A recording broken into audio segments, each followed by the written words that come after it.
तो जैसा कि आप लोग जानते हैं कि न्यूक्लियस के चारों तरफ कक्षक होते हैं जिनको इंग्लिश में हम लोग सेल्स कहते हैं, और इलेक्ट्रॉन इन्हीं सेल्स में रिवॉल्व करते रहते हैं। पहले इस कक्षक को हम लोग K से प्रदर्शित करते हैं और इसके लिए n का मान 1 होता है। n दूसरे सेल को हम लोग L से प्रदर्शित करते हैं और इसके लिए n बराबर 2 होता है। सिमिलरली तीसरे सेल को हम लोग m से डिनोट करते हैं और इसके लिए n का मान 3 होता है। आइए अब हम लोग समझते हैं concept of cell and subcell. तो ये मान लीजिए एक घर है जिसमें 3 कमरे बने हुए हैं। अब पूरा का पूरा घर प्रदर्शित करेगा किसको? सेल को, और ये अलग अलग कमरे प्रदर्शित करेंगे सबसेल को। अर्थात जैसे किसी घर में अलग अलग कमरे बने होते हैं उसी प्रकार एक सेल में अलग अलग सबसेल होते हैं, और सबसेल्स की संख्या उतनी ही होती है, number of subcells is equal to number of a cell. अर्थात मान लीजिए n बराबर 3, तीसरे सेल में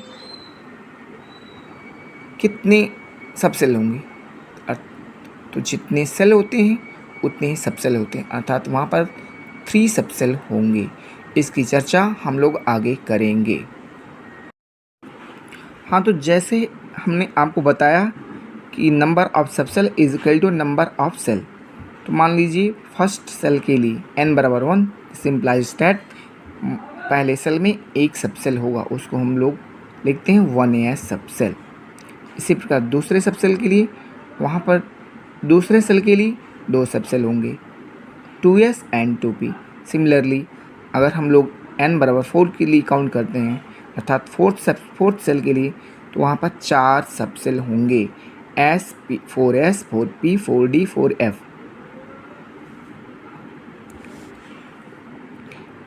मान लीजिए, आइए एग्जाम्पल हम लोग देते हैं। n बराबर 2, n बराबर 2 के लिए l का जो मान आएगा 2 आएगा, और इसकी वैल्यूज होंगी 0 and 1, that is 2s and 2p। यहाँ 2 डिनोट करता है number of cell and s denote करता है सब सेल को, 2 डिनोट करता है यहाँ पर n, p डिनोट करता है सब सेल को। और जो l का मान होता है, वैल्यू ऑफ l 0 से n-1 तक होती है। ऑल वैल्यूज़ काउंट की जाती हैं।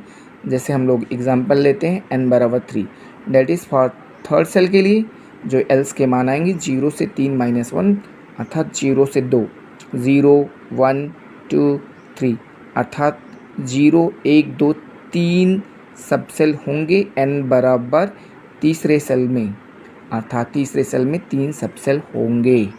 जैसे हमने आपको बताया कि जो सेल के अंदर सबसेल होते हैं और उसी प्रकार सबसेल के अंदर ऑर्बिटल्स होते हैं, और ऑर्बिटल्स को हम m से डिनोट करते हैं, that is m exist in l।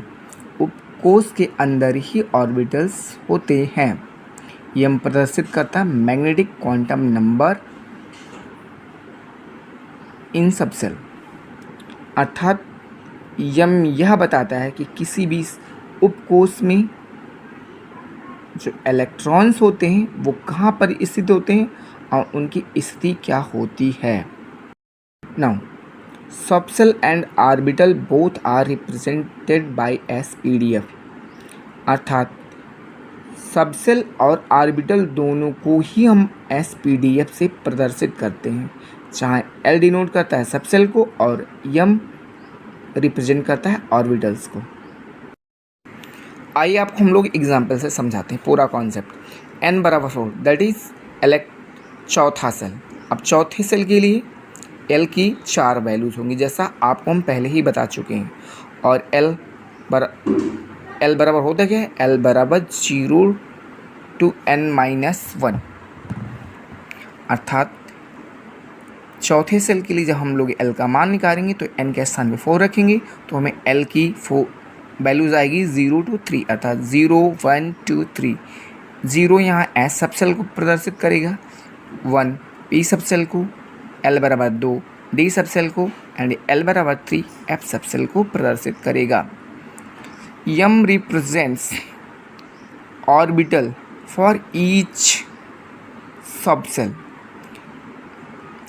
For L बराबर 0, एस सबसेल के लिए हम लोग लेते हैं तो ऑर्बिटल्स की वैल्यू होती है -L2 + 1, यहाँ -0 to 0, -0 to +0 अर्थात 0 आएगा। तो m बराबर 0 जो कि प्रदर्शित करता है यहाँ s ऑर्बिटल को प्रदर्शित करता है, यहाँ 0 s ऑर्बिटल को प्रदर्शित करता है। अब इसी प्रकार यदि हम L बराबर 2 लेते हैं तो L बराबर 2 के लिए जो m की वैल्यूज आएगी -2 to +2, -2 -1 0 +1 +2 अर्थात L बराबर 2 के लिए अर्थात p सबसेल के लिए देयर आर 5 ऑर्बिटल्स, अर्थात वहाँ 5 ऑर्बिटल्स होंगे।